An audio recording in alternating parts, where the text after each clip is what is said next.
A inflação oficial do Brasil registrou uma desaceleração no mês de junho. O resultado, que veio muito abaixo do esperado, foi impulsionado pelo alívio no preço dos alimentos, né, como trouxe já aqui a Gabriela Garcia, a gente já estava te explicando, e também pela queda dos combustíveis, especialmente o etanol.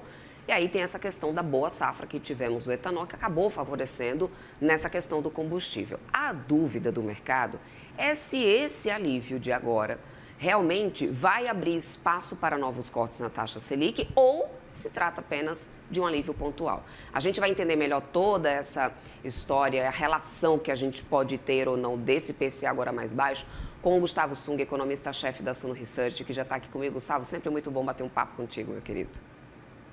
Bom dia, Débora. Bom dia a todos. É sempre um prazer falar com vocês. Vamos lá, o IPCA de junho surpreendeu na última sexta-feira. É óbvio que a gente teve aquela já resposta muito positiva, a curva DI fechando, enfim, porque veio muito abaixo do que estava sendo esperado. Mas olhando para além desse número cheio, o que realmente mudou e se é que mudou realmente alguma coisa na estrutura na dinâmica dessa inflação brasileira? Ou não tivemos uma mudança efetiva e essa queda que tivemos agora do IPCA, ela foi pontual por safra muito boa, por exemplo, do etanol e outros fatores que fizeram com que a gente tivesse esse IPCA fora da curva. Qual que é a tua avaliação, Gustavo? Bom, realmente nos surpreendeu. Nós tínhamos também uma projeção em torno de 0,34, então surpreendeu esse 0,16. Mas ele foi puxado basicamente por itens mais voláteis, que é como alimentos e a parte combustíveis, como muito bem vocês trouxeram. E aqui é um ponto importante. O qualitativo, a nosso ver, veio positivo também. No fundo, a gente olhar preço de serviços, serviços subjacentes, os lucros, todo aquele, vamos dizer, grupos que os economistas gostam de observar, que são importantes para o Banco Central, desaceleraram na passagem de maio para junho.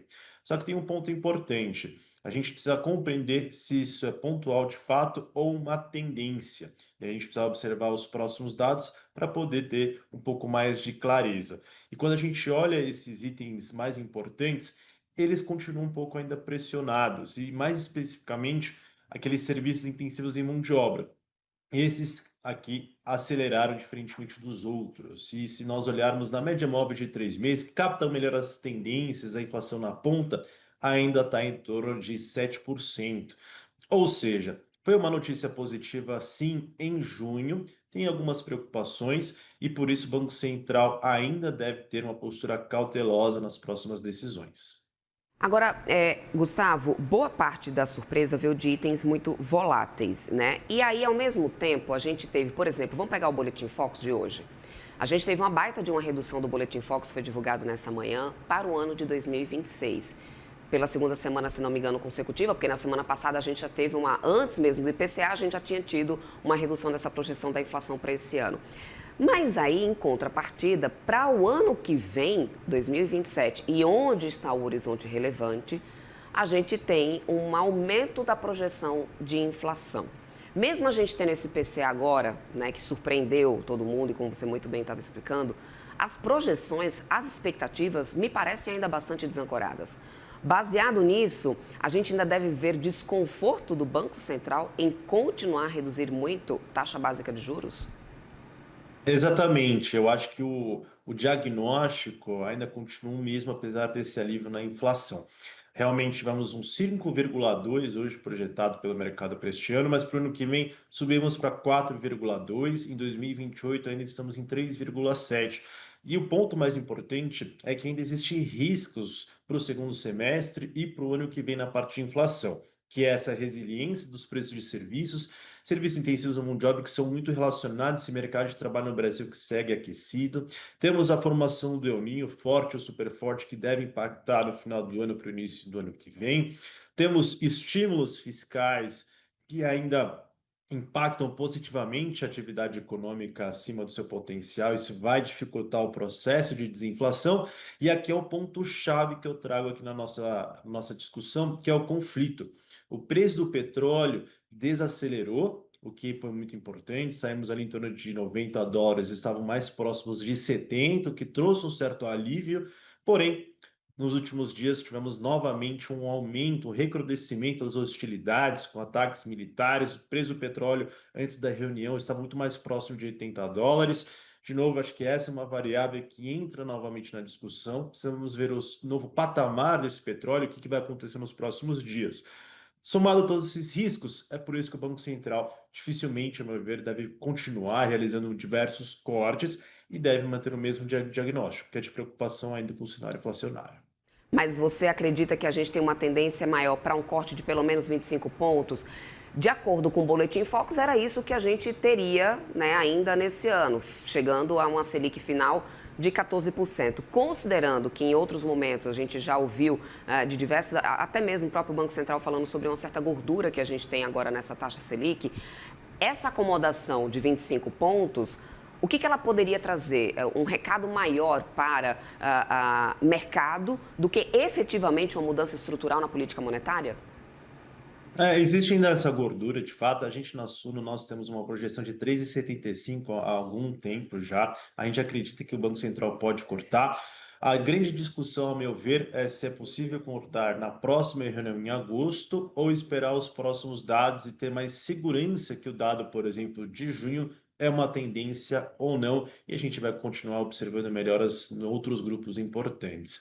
A gente ainda tem o nosso cenário base de manutenção da taxa de juros em agosto e voltando a cortar somente em seguida, perdão, porque para mim a grande discussão é o conflito. Eu preciso olhar mais o que vai acontecer nos próximos dias, novo preço do petróleo, se os dados de inflação vão continuar de certa forma benignos. A probabilidade de corte aumentou no nosso cenário, a gente não descarta, mas a gente está muito cauteloso ainda nos próximos dias, dada essa volatilidade que ainda existe no mercado. Mente manutenção de juros não é algo que está, então, no radar de vocês, Gustavo?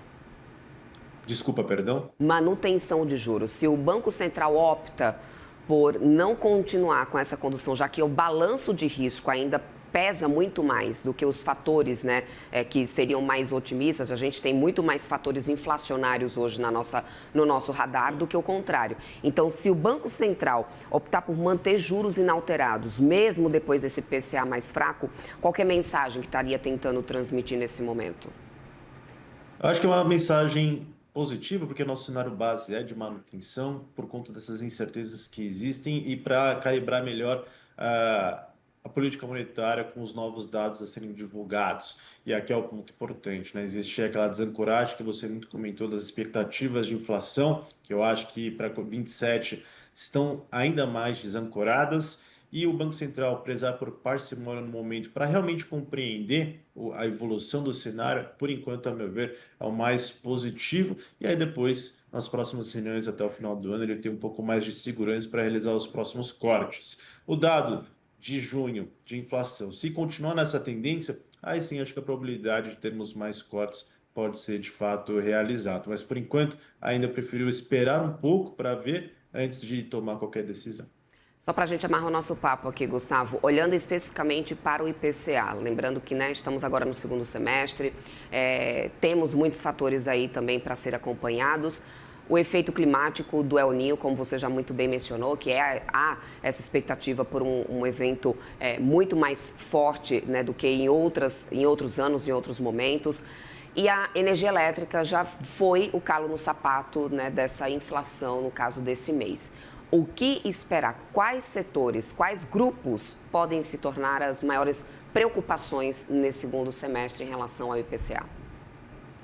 Acredito que são esses pontos que você trouxe, com a formação do El Niño e que é forte, super forte, que de fato pode impactar um aumento de chuvas no sul, e aí vai impactar possivelmente a oferta e a safra, a colheita de alguns insumos, alguns produtos. Temos seca maior ali na região norte, nordeste, e chuvas irregulares no centro-oeste e no sudeste, que pode impactar, por exemplo, produção de soja, por exemplo, no centro-oeste. A depender da força, é claro, do El Niño. Isso pode impactar, para nós ver, um pouco mais os alimentos do que a parte de energia. Isso pode ter um efeito menor. E eu acho que os preços de serviços ainda vão continuar na dinâmica atual. E eu adiciono aqui um ponto só para finalizar, o câmbio. Nós temos aqui na Suno um câmbio de final de ano, na virada do terceiro por quarto trimestre, um pouco mais desvalorizado dos atuais patamares, porque entramos ali no final do ano no calendário eleitoral. E por isso nossa volatilidade do mercado, nosso ver, vai ser um pouco maior. O câmbio tende a ser afetado e isso também deve não contribuir muito para a inflação para 2026 e início de 2027. Meu querido, muito obrigada pelas informações. Gustavo, obrigada pelo seu tempo. Boa semana para você. Até uma próxima. Fico sempre à disposição, prazer falar com vocês. Obrigada, até mais.